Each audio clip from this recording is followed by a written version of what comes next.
Drama की starting हमारी female lead सूजी के साथ होती है, जिसका अभी रीबर्थ हुआ होता है, और वो इस वक्त हमारे मेल लीड शाह को किस कर रही होती है। तभी वो सोचती है कि ये क्या, मेरा तो कार एक्सीडेंट हो गया था और मैं मर गई थी, तो मैं यहाँ पर कैसे आ गई। फिर वो शाह को दूर कर देती है और वो इसे चिल्लाता है कि तुम्हारी हिम्मत कैसे हुई मुझे ड्रग देने की, अगर तुमने दोबारा कभी ऐसी हरकत की तो मैं तुम्हें छोड़ूंगा नहीं। ऐसा बोलकर वो उसे दूर करते हुए चला जाता है। सूजी सोचती है कि आखिर ये सारी सिचुएशन मुझे जानी पहचानी क्यों लग रही है। फिर सूजी याद करने लगती है और हमें 4 साल पहले का फ्लैशबैक दिखाते हैं। हमें पता चलता है कि सूजी को शाह से प्यार हो गया होता है और वो उससे शादी करने के लिए अपना करियर तक छोड़ देती है और पागलों की तरह उसके पीछे लग जाती है उसका दिल जीतने में।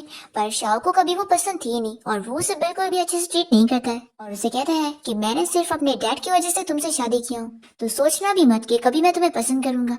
हमें पता चलता है कि ये सूजी एक ऑर्फन होती है और उसको गो फैमिली अडॉप्ट कर लेती है। तो गो फैमिली का जो बेटा होता है यानी कि सूजी का अडॉप्टेड ब्रदर, वो भी उसे पसंद नहीं करता है और वो सभी लोगों के सामने उसकी बेइज्जती कर रहा होता है। और तभी इस वक्त सूजी रोड पर आ जाती है और उसका कार एक्सीडेंट हो जाता है। अब यहाँ पर फ्लैशबैक खत्म होता है और सूजी सोचती है कि मैंने 4 साल से इसका दिल जीतने की कोशिश की पर फिर भी नहीं जीत पाई, पर अब नहीं, अब मुझे इससे कोई प्यार नहीं है। और फिर इसके बाद हम देखते हैं कि सूजी शाह से मिलने जाती है। तभी असिस्टेंट उसे रोकने लगता है कि वो बिना परमिशन के शाह से नहीं मिल सकती है, पर सूजी इसकी बात नहीं सुनती और वो शाह के पास पहुंच जाती है। तो असिस्टेंट कहता है कि बॉस मैंने इसे रोका था पर ये नहीं मानी कि देखो अगर तुम अभी भी इस फैमिली में रुकना चाहती हो ना तो चुपचाप यहाँ से चली जाओ। सूजी कहती है कि गलत मत समझो, मैं यहाँ पर तुमसे चीजें क्लियर करने आई हूँ।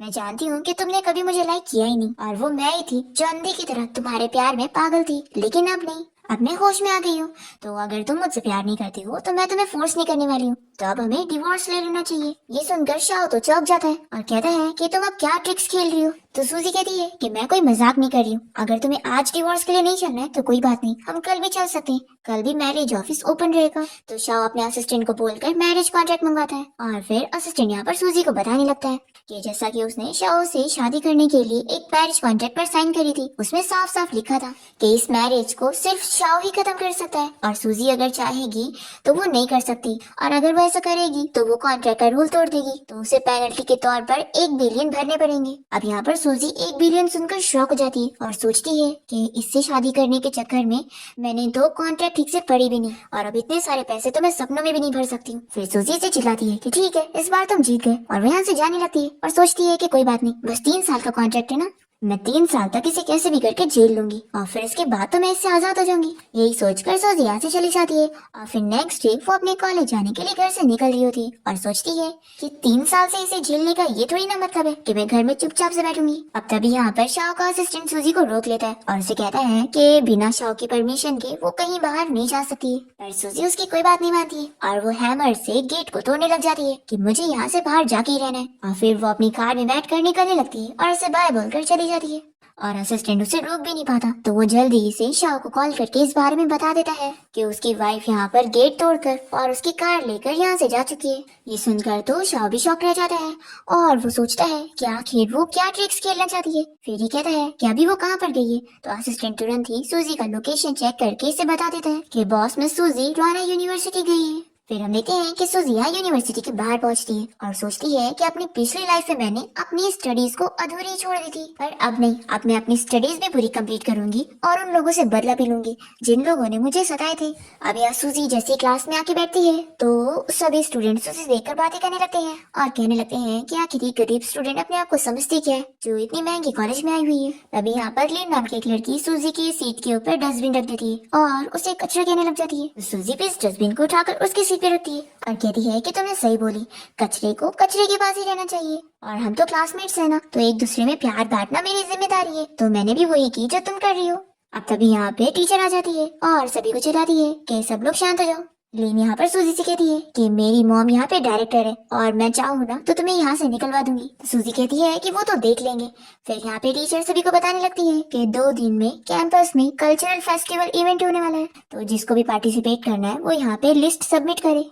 फिर इस इवेंट के बारे में सुनते ही सभी लोग बातें करने लगते हैं कि पिछले साल इस इवेंट में सूजी की सिस्टर शिया ने पार्टिसिपेट करी थी और इसका क्लासिकल डांस एक एंटरटेनमेंट कंपनी को पसंद आया था, तो उन लोगों ने तुरंत ही उसे साइन कर लिए थे और वो इतनी जल्दी स्टार बन गई। तभी यहाँ पर सूजी सुन लेती है कि जो भी इस कंपटीशन में जीतेगा उसे 1 मिलियन का प्राइज अमाउंट मिलेगा। सूजी को लगता है कि अगर मुझे ये पैसे मिल जाए तो मैं जल्द से जल्द डिवोर्स के लिए पैसे जमा कर पाऊंगी। फिर सूजी यहाँ पर अपना हाथ उठाते हुए कहती है कि मुझे इस इवेंट में पार्टिसिपेट करना है। तो ये टीचर यहाँ पर सूजी की बेइज्जती करने लगती है कि वो एक गरीब फैमिली की लड़की है तो आखिर उसे क्या ही आता होगा और वो बस इवेंट में जाकर बस प्रॉब्लम क्रिएट करेगी और कुछ नहीं। तभी हम देखते हैं कि शाओ यहाँ पर कॉलेज आया होता है और हेड उसको खुद लेने के लिए जाता है और उसे बहुत ही खुश होता है क्योंकि उसने इस कॉलेज में काफी बिलियन अमाउंट इन्वेस्ट कर चुका है। अब तभी यहाँ पर शाओ तक सूजी की टीचर की आवाज चली जाती है कि वो कैसे उसकी बेइज्जती कर रही है और उसे गरीब बोल रही है। शाओ ये सुनते के साथ ही अपने असिस्टेंट को ऊपर जाकर चेक करने के लिए बोलता है और फिर यहाँ पर हेड भी गुस्सा होने लगते हैं कि आखिर ये कौन सी टीचर है जो वीआईपी के आने के टाइम पर ये सारी हंगामे कर रही है।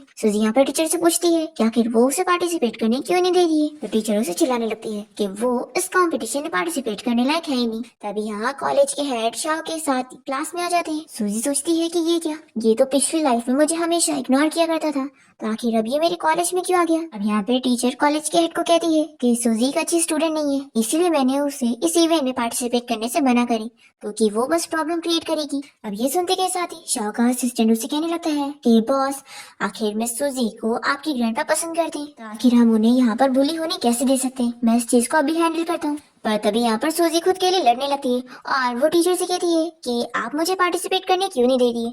मैं प्रॉब्लम क्रिएट करूंगी ये वजह है या फिर ये कि मैं आपकी फेवरेट स्टूडेंट को हरा दूंगी। पर ये टीचर मानने के लिए तैयार नहीं होती तो सूजी कहती है कि क्यों ना हम लोग एक शर्त लगाए, अगर इस कॉलेज के फेस्टिवल में मैं फर्स्ट आती हूँ तो आप और आपकी फेवरेट स्टूडेंट दोनों ही मुझसे नील डाउन करके माफी मांगेंगे। हाँ अगर मैं हार गई तो मैं आप लोगों के सामने नील डाउन करके माफी मांगूंगी और इस कॉलेज से भी निकल जाऊंगी। और इस पर तो कॉलेज के हेड सूजी को चिल्लाने लगते हैं कि वो क्या चीजें बोल रही है। और तभी यहाँ पर फू शाओ तो इस शर्त के लिए मान जाता है और कहता है कि ठीक है, जो भी इस कैंपस के इवेंट में फर्स्ट आएगा उसे मेरी तरफ से 1 मिलियन प्राइज अमाउंट मिलेगा। फिर सभी स्टूडेंट यहाँ पर शाओ के बारे में बातें करने लगते हैं कि वो तो रिचेस्ट मैन है और 1 मिलियन तो इतना इम्पोर्टेंट नहीं है, लेकिन अगर उसकी फैमिली का फेवर मिल जाए तो ये बहुत इम्पोर्टेंट चीज है। फिर सूजी भी यहाँ पर शौक रह जाती है कि आखिर ये करना क्या चाहता है। फिर वो शाओ यहाँ से चला जाता है और वो अपनी कार में आके बैठता है। तो असिस्टेंट से पूछता है कि बॉस आखिर आपने ऐसा क्यों किया, मुझे समझा नहीं। तो शाओ कहता है कि वो इतना कुछ बोल रही थी तो मैं जानना चाहता हूँ कि वो कितनी केपेबल है। जब वो इस कंपटीशन में हार जाएगी तो खुद ही प्रूव हो जाएगा कि उसके अंदर कोई एबिलिटी नहीं है।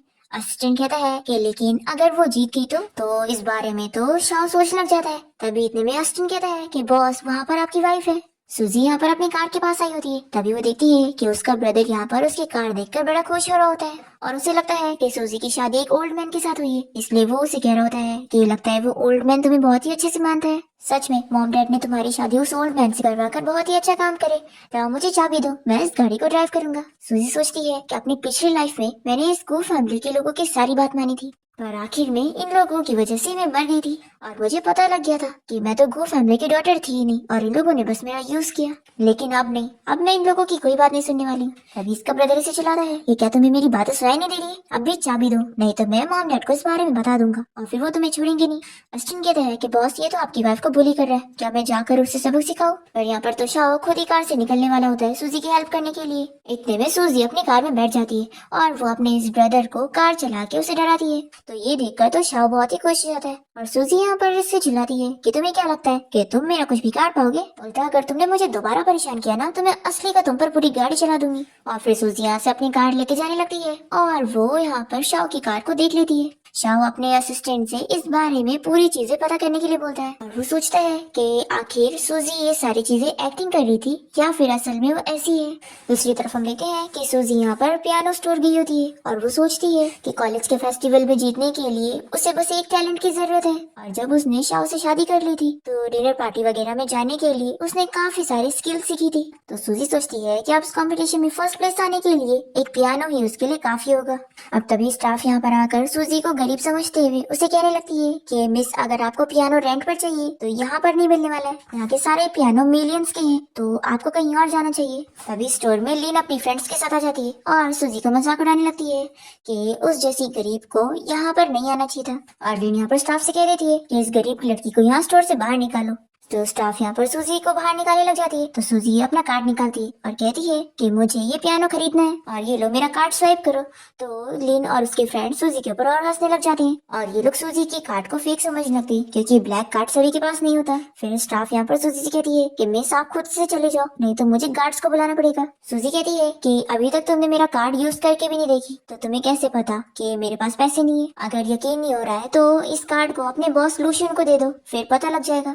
फिर स्टाफ सोचती है कि वो उसके बॉस का नाम ले रही है, तो लगता नहीं कि वो सिंपल लड़की होगी। फिर वो उसका कार्ड लेकर जाती है। तो लिन यहाँ पर सूजी से कहती है कि चलो मैं भी देख लेती हूँ कि तुम क्या ट्रिक्स खेल रही हो। अगर तुम्हारा ये कार्ड असली हुआ तो सच में मैं मान जाऊंगी और तुम्हारे लिए ये पियानो मैं खुद खरीद के दूंगी।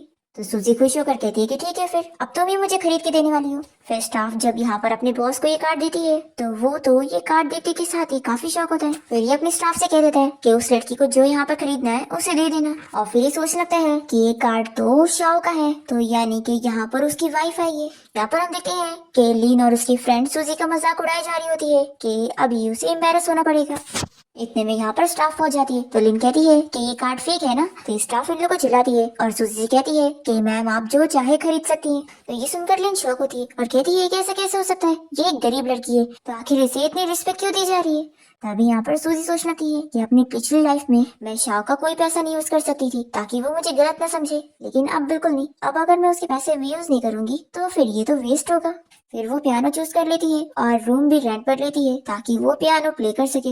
और वो कहती है कि ये रेंट 1 लाख है ना, तो वो लिन भरने वाली है। ऐसा बोलकर सूजी यहाँ से चली जाती है और फिर लिन को ये पैसे भरने पड़ते हैं और ये सोचती है कि वो सूजी को सबक सिखाएगी। दूसरी तरफ शाओ का असिस्टेंट उसे आकर बता देता है कि सूजी ने एक पियानो को खरीदने के लिए काफी मिलियंस पैसे खर्च कर दी और लगता है आज जो उसने शर्त लगाई थी उसकी तैयारी कर रही है वो जीतने के लिए। ये सुनकर शाओ भी सोचने लग जाता है कि आखिर सूजी ने पियानो प्ले करना कब सीखी। फिर वो यहाँ पर अपने असिस्टेंट से पूछता है कि आखिर उसके पास पैसे कहाँ से आए पियानो खरीदने के लिए। तो ये बताता है कि उन्होंने आपका कार्ड यूज करिए। और वैसे अब मिस सूजी बिल्कुल बदल गई है। पहले आप उन्हें अपना पैसे देते थे पर वो बिल्कुल नहीं यूज करती थी, पर अब वो काफी डिफरेंट हो चुकी है। और वैसे आज स्टोर में उनकी कोई क्लासमेट्स भी आई थी उन्हें परेशान करने के लिए। ये सब जानने के बाद शाओ कहता है कि जरूर अब वो इसलिए ऐसा बिहेव कर रही है क्योंकि उसके पिछले एक्ट में मैं फंसा नहीं, तो अब वो अलग ट्रिक आजमा रही है। फिर ये अपने असिस्टेंट से कह देता है कि अगर वो तुम्हें कॉल करेगी तो तुम वो कॉल उठाना ही नहीं। तो ये कहता है कि उन्होंने कॉल की ही नहीं और उन्होंने तो खुद ही प्रॉब्लम सॉल्व कर ली। फिर यहाँ पर सूजी जैसे घर पहुंचती है तो शाओ से कहने लगता है कि तुम इतने लेट कर आई हो। सूजी से कहती है कि अगर तुम मुझे देखना नहीं चाहते हो तो अच्छा रहेगा कि तुम मुझे जल्द से जल्द डिवोर्स ले लो। तभी शाओ सूजी को वॉल पे पुश करता है और उसे कहता है कि तुम्हारा ड्रग मुझ पे काम नहीं किया, तो अब तुम ये दूसरी ट्रिक्स खेल रही हो ऐसे प्रिटेंड करने की कि अब तुम्हें मुझ में कोई इंटरेस्ट नहीं है। देखो मैंने तुम्हें इस बारे में पहले ही बताया कि मैंने तुमसे शादी सिर्फ अपने ग्रैंडपा को खुश करने के लिए किया हूँ। सूजी कहती है कि अगर तुम्हें मैं पसंद नहीं हूँ तो मुझसे डिवोर्स ले लो, और अगर डिवोर्स नहीं लेना चाहते हो तो मुझसे दूरी मेंटेन करो, पर तुम दोनों ही नहीं कर रहे हो। ऐसे बोलते हुए सूजी शाह को दूर करके यहाँ से जाने लगती है। तो वो इसे कहता है कि देखो मेरी फैमिली को एम्बैरस मत करना, तुम चाहो तो अभी मुझे प्लीज करो तो मैं तुम्हारी हेल्प करने के लिए मान जाऊंगा। तो सूजी कहती है कि पहली बात तो ये कि मैं तुम्हारी फैमिली का नाम यूज ही नहीं कर रही हूँ, तो इसमें तुम्हारी फैमिली को एम्बैरस करने वाली कोई बात ही नहीं है। और वैसे भी मैंने खुद का नाम यूज करके इस कंपटीशन में शर्त लगाई हूँ, तो मैं बिल्कुल भी नहीं हारने वाली हूँ। ऐसा बोलते हुए सूजी अपने रूम में चली जाती है और फिर असिस्टेंट कहने लगता है कि बॉस सच में मिस सूजी पूरी बदल चुकी है। यहाँ पर शाह भी बहुत ही गुस्से में होता है और वो अपने असिस्टेंट से कहता है कि कल के कैंपस फेस्टिवल कंपटीशन में वो जरूर जाएगा। ये सुनने के बाद असिस्टेंट तो शॉक होता है कि पहले तो बॉस कभी भी मिस सूजी को देखना नहीं चाहते थे और उन्हें अवॉइड किया करते थे, पर अब वो भी बदल गए हैं। फिर नेक्स्ट डे शाह यहाँ कॉलेज पहुँचता है और तभी यहाँ पर इसका फ्रेंड ब्लू भी आया होता है। फिर सूजी यहाँ पर जब शाह को देखती है तो वो सोचती है कि अब ये आखिर यहाँ पर क्या कर रहा है। अब मैं जब इसे देखना नहीं चाहती हूँ और इसे दूर रहना चाहती हूँ तो ये हर वक्त मुझे नजर आता है। तभी यहाँ पार्टी में लिन और उसके फ्रेंड्स आ जाती है जो कि यहाँ पर लिन की काफी तारीफें कर रही होती है और फिर ये लोग सूजी को देखकर उसका मजाक उड़ाने लगती है कि वो यहाँ पर बस अपने आप को एम्बैरस करवाने आई है और जब वो स्टेज पर जाएगी तो फिर रोते हुए खुद ही नीचे आएगी। लिन की फ्रेंड्स यहाँ पर सूजी से कहती है कि अगर वो अभी इन लोगों से माफी मांगेगी तो शायद वो लोग उसे छोड़ दे। तो सूजी से स्लैप लगाती है कि वो उसके बारे में ये सारी बकवासें ना करे। फिर यहाँ पर लिन कहती है कि आज ये जितना स्माइल कर रही है ना बाद में रोएगी। फिर यहाँ पर हम देखते हैं कि जो भी जजेस आए होते हैं उनको कोई भी कंटेस्टेंट पसंद नहीं आता है। तभी असिस्टेंट भी शाओ से कहने लगता है कि बॉस, हमें मिस सूजी को इस कंपटीशन में पार्टिसिपेट करने से मना कर देना चाहिए, नहीं तो वो सच में आपकी फैमिली की बेइज्जती करा देंगी। पर शाओ इसके लिए नहीं मानता है और कहता है कि मैं भी देखना चाहता हूँ कि क्या पता वो मुझे सरप्राइज कर दे। फिर इसके बाद हम देखते हैं कि सूजी की बारी होती है और वो स्टेज पर बहुत ही अच्छा पियानो प्ले करती है। तो यहाँ पर ये जजेस में से जो मास्टर होता है उसे बहुत ही ज्यादा पसंद आता है और वो उसकी तारीफ करने लगता है कि वो बहुत ही अच्छा पियानो प्ले कर रही है और वो उसे साइन करना चाहता है। लेकिन यहाँ पर शॉक हो रही होती है कि आखिर सूजी इतना अच्छा पियानो कैसे प्ले कर सकती है, ऐसा हो ही नहीं सकता। शावा और उसका असिस्टेंट भी सूजी को पियानो प्ले करता देख शॉक हो रही होती है। तभी लिन सभी से कहने लग जाती है कि तुम लोग इसकी बातों में मत आओ, ये बस एक्टिंग कर रही है और ये सूजी हो ही नहीं सकती, क्योंकि अगर ये असल में वही होती तो ऐसे मास्क पहन के थोड़ी ना बैठती। इसने जरूर अपनी जगह किसी और को भेज दिए, तभी तो ये इतना अच्छा पियानो प्ले कर पा रही है। तो सूजी यहाँ पर अपने आप को प्रूफ करने के लिए अपना मास्क हटा के दिखाती है कि वो सच में वही है। फिर सूजी को देखकर तो लीन और उसकी फ्रेंड शॉक रह जाती है कि आखिर ये सच में सूजी कैसे है। और यहाँ पर शाओ तो सूजी को देखकर खुश होता है। फिर यहाँ पर बहुत सारी कंपनी सूजी को अपनी कंपनी में हायर करना चाह रहे होते हैं। तभी यहाँ पर शाओ का फ्रेंड लू भी सूजी की तारीफ कर रहा होता है कि तुम्हारी वाइफ के पास इतनी अच्छी स्किल है, तुमने बताया भी नहीं, तुम बहुत ही सीक्रेट रखने वाले हो गए हो। तो यहाँ पर असिस्टेंट बताता है कि बॉस को भी इस बारे में नहीं पता था और आज पता चला। तो यहाँ पर लू तो शॉक हो रहा होता है कि शाओ, तुम्हें अपनी वाइफ की स्किल के बारे में नहीं पता। अब यहाँ पर लिन सभी से कहने लगती है कि सूजी ये पियानो प्ले कर ही नहीं सकती है, उसे तो पियानो प्ले करना आता भी नहीं है और क्योंकि वो एक गरीब फैमिली से बिलोंग करती है तो आखिर वो पियानो प्ले करना कैसे सीखेगी, तो जरूर उसने कुछ तो चीट करी है। तभी यहाँ पर जो सूजी की टीचर होती है वो उसे देखते के साथ ही समझ जाती है कि ऐसे तो वो ये कंपटीशन जीत जाएगी। तो ये सोचती है कि ऐसे तो इन्हें सूजी से माफी मांगनी पड़ जाएगी, जो कि ये बिल्कुल नहीं चाहती है। इसलिए ये सूजी के ऊपर झूठा इल्जाम लगाने लगती है कि उसने सच में चीट करी और इसका एविडेंस है कि ये म्यूजिक उसने अभी लाइव नहीं प्ले करी है और वो सब इसलिए करी है क्योंकि वो एक गरीब स्टूडेंट है और उसे प्राइज अमाउंट चाहिए, जो कि गरीब स्टूडेंट की सब्सिडी के लिए इतना कुछ कर रही थी, तो आखिर वो प्राइज के लिए क्यों नहीं करेगी। ऐसा सूजी की टीचर उसके ऊपर इल्जाम लगा देती है। तभी ये सारी चीजें सुनकर शाओ का फ्रेंड लू तो शॉक हो जाता है और वो शाओ से कहता है कि ये तो तुम्हारी वाइफ है ना, तो आखिर उसे गरीब स्टूडेंट की सब्सिडी की क्या जरूरत है, वो तो तुम्हारी वाइफ है ना रिचेस्ट मैन की, तो आखिर उसे तुम ऐसे बुली क्यों कर रहे हो, क्या तुम दोनों की रिलेशन अच्छी नहीं चल रही है। फिर यहाँ पर लिन की फ्रेंड सूजी के ऊपर इल्जाम लगा रही होती है कि वो बस चीट कर रही है, क्योंकि वो जरूर डर गई होगी कि अगर वो शर्त हार जाएगी तो उसे कॉलेज से निकाल दिया जाएगा, तो बस वो जीतने के लिए सारी ट्रिक्स खेल रही थी। तभी यहाँ पर मास्टर इन लोग को चिल्लाने लगता है कि तुम लोग को क्या लगता है कि मुझे बिल्कुल कुछ नहीं पता है, अगर ये चीट करती तो मुझे इस बारे में पता लग जाता, क्या मुझे लाइव परफॉर्मेंस और रिकॉर्डिंग में पता नहीं चलता है। तो ये लोग कहती है कि मास्टर आपको सच में गलतफहमी हो गई होगी, क्योंकि लड़की बहुत ही चालाक है और ये कुछ भी ट्रिक्स खेल सकती है जीतने के लिए। अब ये सब सुनकर तो शाओ के फ्रेंड लोग को भी गुस्सा आ रही होती है और वो कहता है कि आखिर तुम अपनी वाइफ की बुराई ये सब कैसे सुन रहे हो, ये सब तो मुझसे भी बर्दाश्त नहीं हो रहा है। ऐसा बोलकर ये सूजी को प्रोटेक्ट करने के लिए उठ जाता है, पर तभी इतने में सूजी यहाँ पर खुद के लिए बोलने लगती है, कहती है कि अगर तुम लोग को बिलीव नहीं हो रहा है कि मैंने ये पियानो खुद प्ले करी हूँ, तो चलो हम लोग एक कंपटीशन कर लेते हैं, हम दोनों अलग अलग सॉन्ग पर पियानो प्ले करेंगे और फिर जो कंपटीशन का विनर होगा उससे पता लग जाएगा कि कौन सच्चा है कौन झूठा, और फिर सब कुछ क्लियर हो जाएगा। फिर सभी ऑडियंस इन लोगों को कंपटीशन के लिए चीयर करने लग जाते हैं, तो लिन भी हाँ कह देती है। फिर दोनों के बीच में कंपटीशन स्टार्ट हो जाता है और दोनों पियानो प्ले करने लगते हैं, पर सूजी यहाँ पर इतना अच्छा पियानो प्ले करती है कि यहाँ पर लिन भी शॉक रह जाती है और फिर सभी लोग सूजी के लिए तालियां बजाने लगते हैं कि उसने बहुत ही अच्छा प्ले करी। शाओ का फ्रेंड लू सूजी की तारीफ करता है कि तुम्हारी वाइफ तो सच में बहुत ही टैलेंटेड है, तुम कितने लकी हो। फिर शाओ भी सोचने लगता है कि सूजी ने उसे सरप्राइज कर दी है। अभी लू कह देता है कि तुम छोड़ो, मैं तो तुम्हारी वाइफ को अपनी कंपनी में लेके रहूंगा, मुझे काफी फायदा होगा। और तभी मास्टर एन उसे रोकता है और कहता है कि नहीं, उसे तो मैं अपनी स्टूडेंट बनाऊंगा। फिर यहाँ लिन कंपटीशन में हारने की बात जाने लगती है, तो सूजी कहती है कि रुको, क्या तुम भूल गई कि तुम शर्त हार चुकी हो, तो अब तुम्हें अपनी कही हुई चीज पूरी करनी चाहिए। तो यहाँ पर टीचर इसे चिल्लाने लगती है कि तुम फालतू चीजें मत करो, देखो मैं ही पहले ब्लाइंड थी जो मैंने तुम्हारे टैलेंट को नहीं समझ पाई। तो ऐसा बोलकर ये चली जाती है। फिर सूजी लिन से कहती है कि देखो कंपटीशन तो तुम हार चुकी हो, तो शर्त पूरा करने के लिए तुम्हें मुझसे माफी मांगनी थी, लेकिन मैं तुम्हें एक अच्छा ऑफर दे रही हूँ कि तुम्हें बस हर रोज मेरे लिए ब्रेकफास्ट लाना होगा, फिर तुम्हें माफी मांगने की जरूरत नहीं है। ऐसा बोलकर सूजी यहाँ पर लिन के फ्रेंड्स की बकवासों को इग्नोर करते हुए जाने लगती है। तभी यहाँ पर इसे एक मास्टर रोक लेता है और कहता है कि मैं तुम्हें अपना स्टूडेंट बनाना चाहता हूँ। फिर यहाँ पर शाओ का फ्रेंड लू भी आ जाता है और वो सूजी से कहने लगता है कि सिस्टर इन लॉ, आपको मैं अपनी कंपनी में साइन करना चाहता हूँ, और ये मास्टर को सजेस्ट करता है कि आप इसे अपनी स्टूडेंट बना सकते हैं और हम लोग मिलकर काम करेंगे। पर सूजी इन दोनों को ही कुछ ना बोलकर यहाँ से जाने लगती है। पर इतने में यहाँ पर शाव आ जाता है और उसका हाथ पकड़ के रोकता है। तो ये लोग खुश होने लगते हैं कि आखिर दोनों के बीच में क्या चल रहा है। सूजी जल्दी से शाव का हाथ छुड़ा कर कहती है कि हम दोनों बिल्कुल क्लोज नहीं है। और फिर ये शाह को समझाने लगती है कि तुम ये क्या कर रहे हो, हमारे बीच में तो सिर्फ कॉन्ट्रैक्ट मैरिज है ना, और हम दोनों ने डिसाइड की थी कि हम हमारी रिलेशनशिप को पब्लिक नहीं करेंगे। तो मैंने तो अपना प्रॉमिस पूरा की, पर तुम आखिर अपना प्रॉमिस पूरा क्यों नहीं कर रहे हो? तुमने मेरे लिए तो बड़ा रूल रखे थे कि अगर मैं कॉन्ट्रैक्ट का रूल तोड़ूंगी तो मुझे 1 बिलियन भरने पड़ेंगे, लेकिन अगर तुम रूल तोड़ रहे हो तो तुम्हें मुझे 2 बिलियन देने चाहिए, समझे? देखा, अगर तुम लड़कों को बाहर अपनी इज्जत की पड़ी होती है तो हम लड़कियों को भी पड़ी होती है। तो सूजी की बातें सुनकर शाह तो शॉक रह जाता है और सोचता है कि इसके कहने का क्या मतलब है कि ये मेरी वजह से एम्बैरेस फील करेगी। फिर सूजी वापस से सभी से कह देती है कि मैं तो मिस्टर फू शाह को जानती भी नहीं हूँ। ऐसा बोलकर वो चली जाती है। फिर यहाँ पर लू शाह से कहने लगता है कि मैं पहली बार किसी को देख रहा हूँ जो तुम्हें इग्नोर करे, सच में सिस्टर इन लॉ तो सच में कुछ है। फिर इसके बाद हम देखते हैं कि सूजी को कंपटीशन जीतने के 2 मिलियन मिल चुके होते हैं। तो ये बहुत ही ज्यादा खुश होती है और सोचती है कि मैं सेलिब्रेट करने के लिए क्या खाऊं। तभी इसे अपनी कार नहीं मिलती है तो ये सोचती है कि आखिर मेरी कार किसने चुरा लिया। हमें फ्लैशबैक में दिखाते हैं कि इसकी कार चुराने वाला कोई और नहीं बल्कि इसका ब्रदर होता है। सूजी सोचती है कि अगर मुझे वो बंदा मिल गया ना जिसने मेरी कार चुराया तो मैं उसे छोड़ूंगी नहीं। तभी सूजी सामने फूशॉ की कार देखकर सोचती है कि वो यहाँ पर क्या कर रहा है।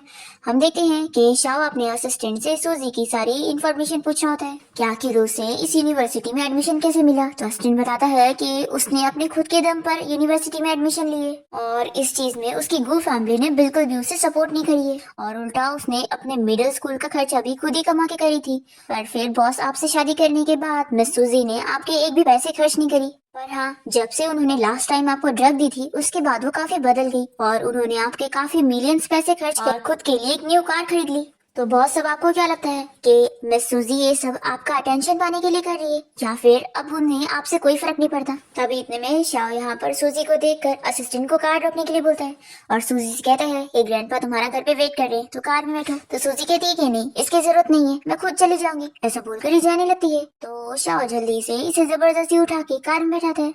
तो कहती है कि आखिर तुम ये क्या कर रहे हो, और वो कार से निकलने की कोशिश करती है। तो शाह जल्दी से उसे पकड़ लेता है। सूजी कहती है कि मैंने तुमसे बोली थी ना कि मैं तुमसे डिवोर्स लेने के लिए सीरियस हूँ, इसलिए अब मेरा पीछा छोड़ दो और अगर तुम्हें मुझसे डिवोर्स नहीं लेना है तो कम से कम मुझसे दूर रहो। तभी यहाँ पर शाह सूजी को पकड़ के उसे किस करने जा रहा होता है। तो ये सोचती है कि पहले ये खुद ही मुझसे दूर रहना चाहता था तो अब इसका क्या मतलब है। फिर असिस्टेंट अचानक से कार रोक देता है तो शाओ रुक जाता है और सोचता है कि ये क्या, पहले मुझे इसकी टच करने से भी बहुत नफरत होती थी और आज मैं खुद ही उसके क्लोज जा रहा हूँ। फिर ये कहती है कि क्या तुम मेरे साथ कुछ करने वाले थे? तो शाओ इससे जल्दी से दूर हो जाता है और कहता है कि तुम कुछ भी गलत मत समझो, मैं बस तुम्हें अपने ग्रैंडपा की वजह से घर लेके चल रहा हूँ। और हाँ, कॉन्ट्रैक्ट का ये रूल भी याद रखना कि ग्रैंडपा को दिखाने के लिए तुम्हें मेरे साथ कपल बनने की एक्टिंग करनी होगी उनके सामने, और अगर तुम ये रूल भी तोड़ोगी तो भी तुम्हें पेनल्टी भरनी पड़ेगी। और तुम फिक्र मत करो, बस ये कॉन्ट्रैक्ट के 3 साल बाद तुम अपनी मर्जी से मुझे छोड़कर जा सकती हो। तो सूजी कहती है कि हाँ, कम से कम ये एक तो अच्छी चीज है। फिर ये मन में सोचती है कि चाहे इसकी फैमिली हो या फिर मेरी गो फैमिली, दोनों में से किसी ने भी आज तक मुझे अच्छे से ट्रीट नहीं करे, सिर्फ इसकी ग्रैंडपा के अलावा। तो ग्रैंडपा के लिए मैं ये सब सह लूंगी, और वैसे भी मेरे पास पेनल्टी भरने के लिए 1 बिलियन थोड़ी ना है। फिर ये दोनों घर के बाहर उतरते हैं और शाओ से समझाने लगता है कि अभी हम लोग घर में जाएंगे तो तुम्हें अच्छे से एक्ट करना होगा, ग्रैंडपा को कुछ पता नहीं लगना चाहिए। ठीक है कि तुम फिक्र मत करो, मैं इस चीज में तो बहुत अच्छी हूँ। और ये मन में सोचती है कि एक्टिंग करने में तो मैं हुई बहुत ही प्रोफेशनल। और फिर ये शाओ का हाथ पकड़ के उसके साथ घर में जाती है और तुरंत ही ग्रैंडपा के पास जाकर उनसे उनकी हेल्थ के बारे में पूछने लगती है। तो ग्रैंडपा तो उसे देखकर बहुत ही खुश होते हैं और काफी सारी बातें करते हैं। तभी सूजी देखती है यहाँ पर अपनी स्टेप सिस्टर शिया को और ये सोचती है कि ये तो गू फैमिली की असली डॉटर है और मैं तो फेक हूँ, और ये पिछली लाइफ में हमेशा ही शाओ के आसपास घूमकर उसके नजदीक आकर मुझे दिखाकर जेलस किया करती थी, और शाओ भी इसे बहुत ही अच्छे से ट्रीट करता था और ये चीज मुझे बिल्कुल पसंद नहीं थी। और सूजी ये सारी चीजें याद करके सोचती है कि वैसे तो अब मुझे इसके लिए कोई फीलिंग्स नहीं है, लेकिन फिर भी मैं इस लड़की को अपने आप को ऐसे थोड़ी ना बुली करने दूंगी। तभी यहाँ पर शिया सूजी को एक गिफ्ट देती है और बताती है कि मैं जब शाओ के साथ बिजनेस ट्रिप पर गई थी तो मुझे ये पसंद आया तो मैंने तुम्हारे लिए ले ली, और वैसे तुम जानती हो कि शाओ और मैं बचपन के फ्रेंड है तो वो मुझे बचपन में ही काफी गिफ्ट दे चुका है। ये सब बोलकर ही सूजी को जेलस करवा रही होती है और सूजी सोचती है कि मैंने अपनी पिछली लाइफ में इसकी यही सारी बातें सुनकर इसे झगड़ा कर लिया करती थी और फिर इसे मौका मिल जाता था शाओ के सामने इनोसेंट बनने की एक्टिंग करने का, लेकिन अब नहीं, अब मैं इसे ये मौका बिल्कुल नहीं देने वाली। शिया कहने लगती है कि वैसे तो शाओ के पास सिर्फ मैं ही एक अकेली लड़की रही हूँ, पर वो फिर भी हमेशा मेरी पसंद की सारे गिफ्ट मुझे दिया करता था। सूजी कहती है कि आखिर क्यों नहीं देगा? देखो, तुम्हें देने के लिए तो इसे बिल्कुल चूज नहीं करना पड़ता था, पर मुझे गिफ्ट देने के लिए वो हमेशा सोच समझ कर देता था। तो यहाँ पर शिया सूजी के ताने अच्छे से समझ जाती है कि इसके कहने का क्या मतलब है। ये मुझे इनडायरेक्टली सुना रही है कि शाह मेरे लिए बिल्कुल सिंसियर नहीं है। फिर ग्रैंडपा यहाँ पर कहने लगते हैं कि चलो डिनर का टाइम हो गया तो डिनर कर लेते हैं। तो सूजी तो खुश होकर शाह के साथ डिनर के लिए जाने लगती है और तभी यहाँ पर शिया शौक होती है कि आखिर ये इतनी बदल कैसे गई। पहले तो मैं कभी भी जब डिनर के लिए इन लोग के साथ बैठने हुआ करती थी तो ये बहुत ही गुस्सा हो जाया करती थी। फिर शिया जानबूझ के सूजी की सीट पर बैठ जाती है तो हाउसकीपर बताता है कि ये मिस सूजी की सीट थी। तो ये कहती है कि अरे मुझे नहीं पता था, और एक्चुअली तो मैं हमेशा इस घर में जब भी आई हूँ तो मैं इसी सीट पर बैठी हूँ, तो मैं भूल गई। तो सूजी कहीं तुम इस बात से माइंड तो नहीं करोगी ना? सूजी कहती है कि शिया तुम क्या बात कर रही हो, तुम इस घर पे गेस्ट हो और मैं इस घर की वाइफ हूँ, तो आखिर मैं गेस्ट के लिए क्यों माइंड करूंगी? फिर ये सुनकर तो शिया शॉक रह जाती है और शाह भी। सूजी कहती है कि सिस्टर तुम तो जानती हो ना कि शाह की फैमिली में शादी करने के बाद मैं काफी मैनर्स सीख चुकी हूँ। तो शिया सोचती है कि ये मुझे इनडायरेक्टली कह रही है कि मेरे अंदर मैनर्स नहीं है। फिर यहाँ पर ये शाह को खाना सर्व करने जा रही होती है तो इतने में सूजी कहने लगती है कि हस्बैंड मुझे फिश खाना है तो मुझे निकाल के दो। फिर वो इसे देने लगता है तो ये कहती है कि उसमें से हेड निकाल के दो। तो शाह उसे वो भी निकाल के दे रहा होता है और ये सब देखकर शिया को बहुत ही गुस्सा आती है और ये सोचती है कि आखिर इन दोनों हस्बैंड वाइफ का रिलेशन अच्छा कैसे हो गया। तभी यहाँ पर सूजी शाह को समझाने लगती है कि मैं जो भी बोल रही हूँ ना वो बस ग्रैंडपा को सुनाने के लिए बोल रही हूँ, तो तुम मेरी बातों को दिल पर मत लेना।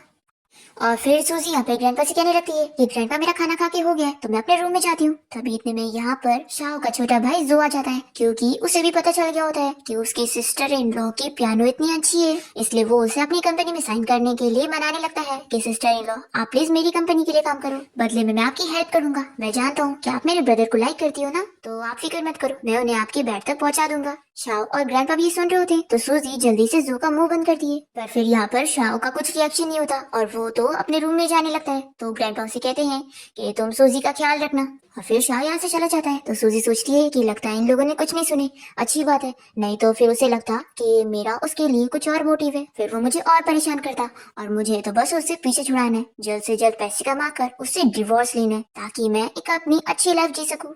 और फिर जो यहाँ पर फिर से सूजी से कहने लगता है कि सिस्टर इन लॉ क्यों ना मैं अपने ब्रदर को आज ही रात आपके बेड पर भेज दूं। तो ये कहती है कि कुछ भी बकवास मत करो, मुझे ये सब नहीं चाहिए, ऐसा बोलकर वो चली जाती है। फिर जो कहता है कि ग्रैंडपा मैं भी चाहता हूँ, तो ग्रैंडपा इसे रोकते हैं और कहते हैं कि ये बताओ कि तुम सूजी से क्या बात कर रहे थे। तो जो कहता है कि ग्रैंडपा आपको तो पता ही है ना कि सिस्टर इन लॉ कितनी अच्छी है, लेकिन ब्रदर है कि उनका ठीक से ख्याल ही नहीं रखते, इसलिए मैं सिस्टर इन लॉ की हेल्प करना चाहता हूँ और भाई के ड्रिंक में ड्रग मिलाकर उन्हें उनके साथ बेड पर भेजना चाहता हूँ। फिर ग्रैंडपा को तो यहाँ जो का आइडिया बड़ा पसंद आता है। दूसरी तरफ सूजी अपने रूम में होती है और वो अकेले बेड पर लेटकर इतनी खुश हो रही होती है। इतने में शाह बाथरूम से बाहर निकलता है और उसे बताता है कि ये मेरा रूम है। सूजी जल्दी से यहाँ से जाने को करती है पर दरवाजा लॉक होता है क्योंकि जो और ग्रैंडपा ने बाहर से दरवाजा बंद कर चुके होते हैं। फिर शाह से कहता है कि रहने दो, बाहर से डोर लॉक है तो तुम नहीं खोल पाओगी। फिर सूजी सोचती है कि किसने किया होगा और वो समझ जाती है कि ये सब जो का काम है। फिर वो शाह को समझाने लगती है कि तुम मुझे गलत मत समझना, इसमें मेरा कोई हाथ नहीं है और अब मैं तुम्हारे बारे में ऐसा कुछ भी नहीं सोचती हूँ।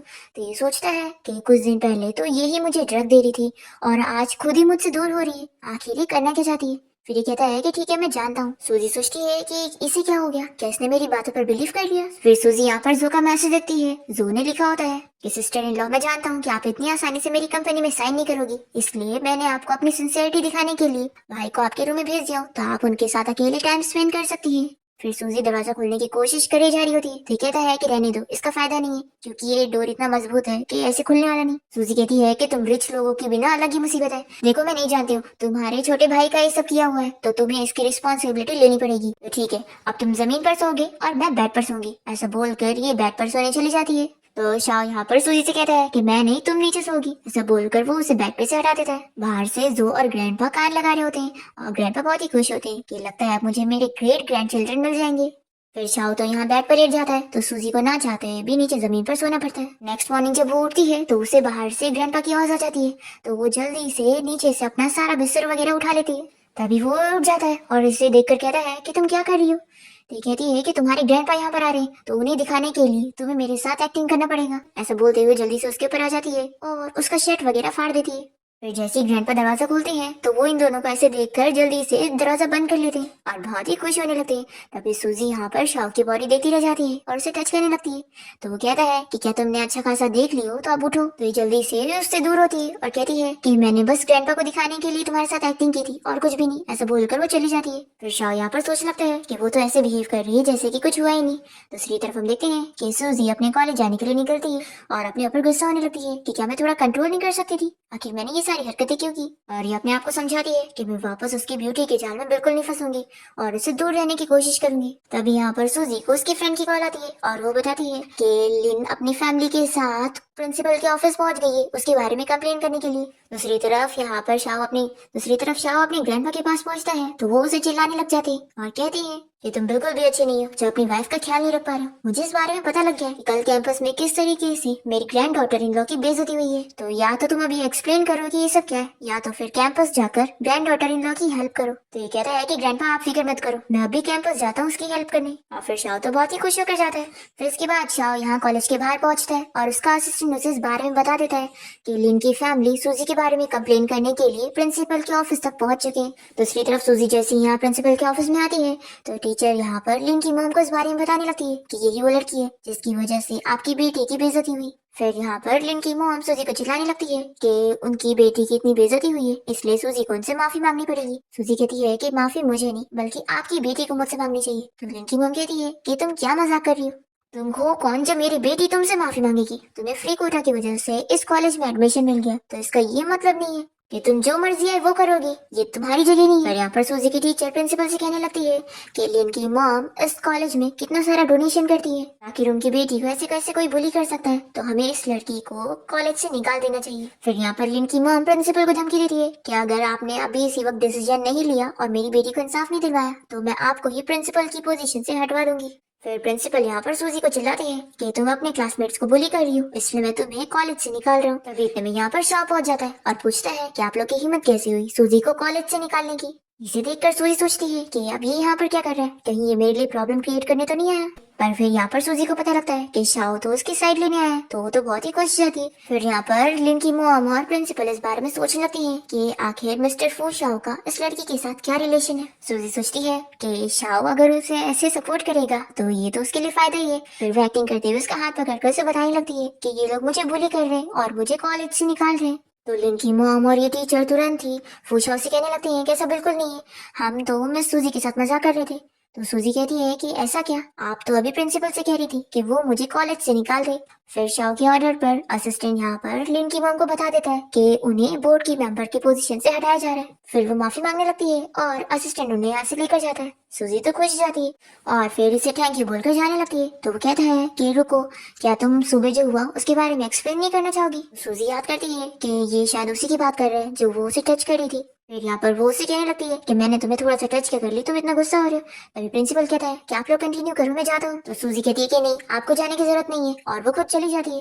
दूसरी तरफ हम देखते हैं कि लिन यहाँ पर सूजी को मनाने के लिए पहुंचती है और उसे कहती है कि मैंने जो तुम्हारे साथ की थी उसके लिए सॉरी, प्लीज तुम मेरी वजह से मेरी फैमिली को मत ब्लेम करो। अब मुझे अपनी गलती का एहसास हो गया कि मैंने तुम्हें बुली करी थी।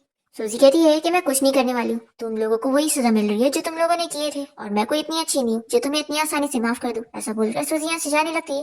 तभी इसका भाई इसकी कार लेकर पहुंचता है और सूजी को पता लगता है कि अच्छा तो इसने मेरी कार चुराया था। फिर सूजी यहाँ पर इसके साथ आर्ग्यूमेंट करने लगती है तो वो कहता है कि रुको, अभी मैं तुम्हें सबक सिखाता हूँ। तभी लिन यहाँ पर सूजी से कहती है कि चलो हमें यहाँ से भाग जाना चाहिए। तो सूजी कहती है कि तुम जाओ, ये लोग वैसे भी मेरे पीछे पड़े, तुम्हारे नहीं। तो लिन कहती है कि रुको, मैं कुछ लोगों को हेल्प के लिए लेकर आती हूँ। फिर हम देखते हैं कि सूजी का भाई यहाँ पर अपने गुंडे फ्रेंड्स के साथ उसे मारने के लिए आ गया था। तो सूजी यहाँ पर उल्टा इन लोग को ही मार के सबक सिखाती है। तभी इतने में लिन यहाँ पर कुछ लड़कों को लेकर पहुंचती है और ये लोग देखते रह जाते हैं कि सूजी ने तो अकेले ही इनसे फाइट कर ली।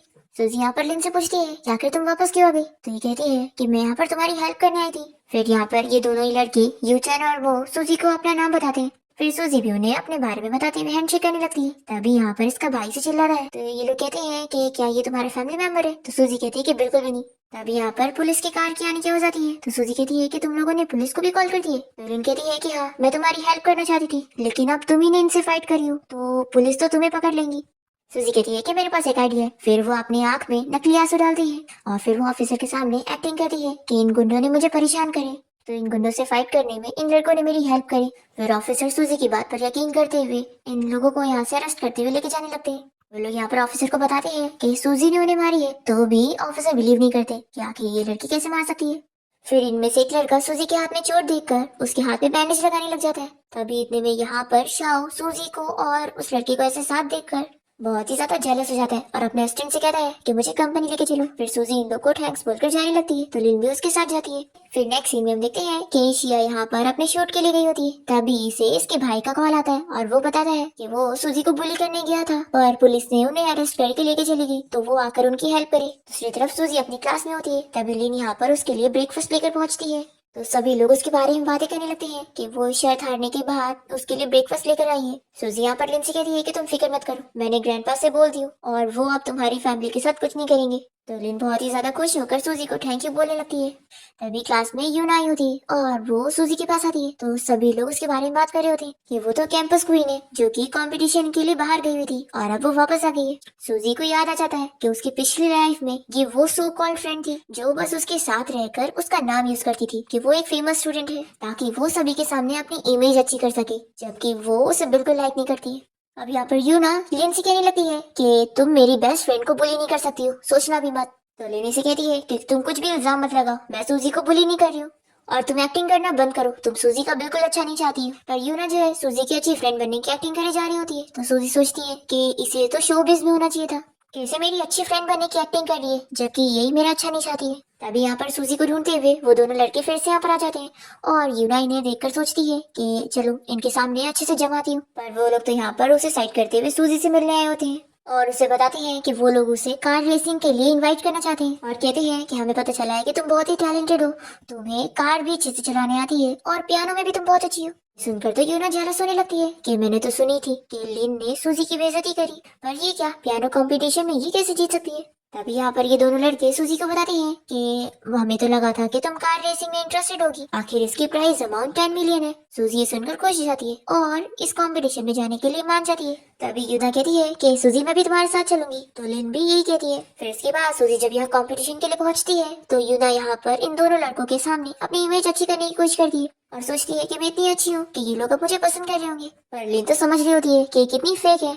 फिर यहाँ पर ये दोनों लड़के जब यूना में इंटरेस्ट नहीं हो रहे होते तो वो सोचती है कि ये क्या है। फिर इसके बाद रेसिंग शुरू होती है तो सूजी ये कार रेस कंपटीशन जीत जाती है। फिर उसका ब्रदर यहाँ पर उस पर गुस्सा करने लगता है और एक कार के ऊपर अपना गुस्सा निकाल रहा होता है कि इसकी वजह से मैं ये कंपटीशन हारा हूँ। तभी उस कार में से शाह बाहर आता है तो सूजी भी शौक रह जाती है कि इसने मेरी हेल्प किया। वो यहाँ पर सूजी से पूछने लगता है कि वो यहाँ पर क्या कर रही है। तो ये कहती है कि देखो हमारे बीच में सिर्फ कॉन्ट्रैक्ट मैरिज है, तो मेरी खुद की लाइफ है, मैं कहीं पे भी जाऊँ तुम्हें इससे क्या। तभी यहाँ पर सभी भी पहुंच जाते हैं और यूना सूजी से पूछती है कि क्या वो प्रेसिडेंट फूशाओ को जानती है। तो सूजी इन लोगों को तुरंत ही मना कर देती है कि नहीं, मैं इसे बिल्कुल भी नहीं जानती हूँ और हाँ मैं तो जा रही हूँ अपना प्राइज अमाउंट लेने के लिए। और फिर वो गिरने लग जाती है तो शाओ से गिरने से बचाता है। इस पर यूना कहने लगती है कि आखिर तुम देख कर क्यों नहीं चलती हो, वो तो अच्छा हुआ प्रेसिडेंट फूशाओ ने तुम्हें बचा दिए। और फिर ये फूशाओ को थैंक यू बोलने लगती है कि मेरी फ्रेंड थोड़ी केयरलेस है और वो मन में सोचती होती है कि अब फूशाओ भी मुझे लाइक करेगा। तभी यहाँ पर फूशाओ का फ्रेंड लू सोचता है कि ये लड़की उसमें इंटरेस्ट हो रही है, तो वो कहता है कि तुम्हारा चार्म तो सब जगह फैल जाता है, हर लड़की तुम्हें लाइक करने लगती है। लेकिन मैं तुम्हें बता दूं कि सिस्टर इन लॉ भी कुछ कम नहीं है, वो दोनों लड़के भी सिस्टर इन लॉ में इंटरेस्टेड है। तो फूशाओ ये सुनकर जेलस हो जाता है और सूजी को पकड़ के अपने साथ लेके जाने लगता है और वो कहती है कि तुम आखिर मेरे पीछे क्यों पड़े हो, मुझे अपना प्राइज मनी तो लेने दो। पर शाओ तो उसे लेकर चला ही जाता है और फिर यहाँ पर यूना जेलस हो जाती है कि आखिर उन दोनों के बीच में क्या चल रहा है। फिर यहाँ पर शाओ सूजी को घर ले आता है और वो उसे कहती है कि तुम ये क्या कर रहे हो, मेरे 10 मिलियन तो लेने देते। तो ये कहता है कि तुम मुझे एक्सप्लेन करो कि क्या तुम्हें दूसरे लड़कों के साथ बहुत मजा आता है। वो पूछती है कि क्या तुम जेलस हो रहे हो, तो ये कहता है कि बिल्कुल नहीं, आखिर मैं क्यों जेलस होऊंगा। तब यहाँ पर लाइट्स ऑन हो जाती है और जो इन लोगों से कहता है कि सिस्टर इन लो आप कंटिन्यू रखो, ऐसे बोलकर वो चला जाता है। फिर नेक्स्ट सीन में शाओ का से बताता है कि बॉस आपके भाई ने आपको ये सूप देने के लिए दिया है। शाओ समझ जाता है कि इसमें ड्रग मिला है तो वो नहीं पीता और इसे तो सूजी पी लेती है और वो काफी नशे में हो जाती है। तभी यहाँ पर शाओ उसकी हेल्प करने के लिए उसके पास आता है और कहता है कि तुम्हें अभी मेरी हेल्प की जरूरत है तो मैं तुम्हारी हेल्प करूंगा। पर ये से दूर कर देती है और कहती है कि मुझे तुम्हारी कोई जरूरत नहीं। फिर वो यहाँ से बाहर जाने की कोशिश करती है पर दरवाजा बाहर से लॉक होता है और जोई से कॉल करके बताता है कि सिस्टर इन लॉ आप फिक्र मत करो, उस सूप में मैंने ड्रग मिलाया था, भाई ने नहीं पी तो क्या हुआ, मुझे यकीन है कि भाई अब आपके हो के रहेंगे और आप फिक्र मत करो। फिर शाह यहाँ पर अपना शर्ट उतारने लगता है तो सूजी से कहती है कि तुम ये क्या कर रहे हो। ये कहता है कि मैं तो शावर लेने जा रहा हूँ। ये सोचती है कि ये सब जानबूझ के कर रहा है ना मुझे प्रोवोक करने के लिए। फिर वो जाकर उसे किस करने लग जाती है। फिर नेक्स्ट मॉर्निंग जब सूजी की नींद खुलती है तो उसे याद आता है कि उसने शाह को किस करी थी और दोनों ने ही नाइट स्पेंड कर लिए। पर उसे यकीन नहीं आता और वो शाह से पूछने लगती है कि क्या हमारे बीच में कुछ हुआ था, तो वो हाँ कहता है। फिर सूजी को बहुत ही एम्बैरेस फील होता है कि आखिर उसने ये क्या कर दी। फिर इसके बाद सूजी को अपनी सिस्टर शिया की ड्रामे में छोटा सा रोल मिल जाता है। फिर ये यहाँ पर अपनी सिस्टर के साथ मिलकर एक्टिंग कर रही होती है पर सूजी की एक्टिंग ज्यादा पसंद आती है तो वो उसे मेन रोल दे देता है जहाँ पर उसे शिया को स्लैप मारना होता है। फिर सूजी तो इतनी अच्छी एक्टिंग करती है और बार बार उसे स्लैप मारने का मौका मिलता है। शिया काफी शौक होती है कि उसकी एक्टिंग स्किल इतनी अच्छी कैसे। अभी शाह यहाँ पर पहुंचता है पर वो तो यहाँ पर उसकी एक्टिंग देखकर बहुत ही ज्यादा इम्प्रेस होता है। फिर यहाँ पर शाह सूजी को लेकर बैक स्टेज में जाता है और वो इसे कहती है कि आखिर तुम मेरे पीछे क्यों पड़े हो, देखो मैं तुमसे डिवोर्स लेके रहूंगी। पर वो कहता है कि नहीं, तुम मुझसे बिल्कुल पीछा नहीं छुड़ा सकती हो और वो उसे किस करने चाहता है। इतने में यहाँ पर शिया आ जाती है और इन दोनों को ऐसे साथ देख लेती है तो सूजी यहाँ पर जानबूझ के शाह को पकड़कर उसे और जेलस करवाती है कि वो और उसका हस्बैंड यहाँ पर थोड़ा सा रोमांस कर रहे थे। फिर शिया तो काफी जेलस हो जाती है कि आखिर इन दोनों का रिलेशन अच्छा कैसे हो गया। दूसरी तरफ जो यहाँ पर ग्रैंडपा को सूजी और शाह की फोटो दिखाता है कि वो दोनों साथ है तो ग्रैंडपा खुश होते हैं कि एक रात से ही दोनों इतना क्लोज हो चुके हैं। तो वो जो की तारीफ करते हैं कि तुमने अच्छा काम किया। फिर इसके बाद हम देखते हैं कि सूजी एक पार्टी में गई होती है जहाँ पर उसके क्लासमेट्स वगैरह आए होते हैं और शाह को इस बारे में पता लग जाता है कि सूजी लड़कों से मिलने के लिए पार्टी में गई है। तो वो काफी जेलस हो जाता है और सूजी को लेकर घर आता है और उसे किस करने लगता है।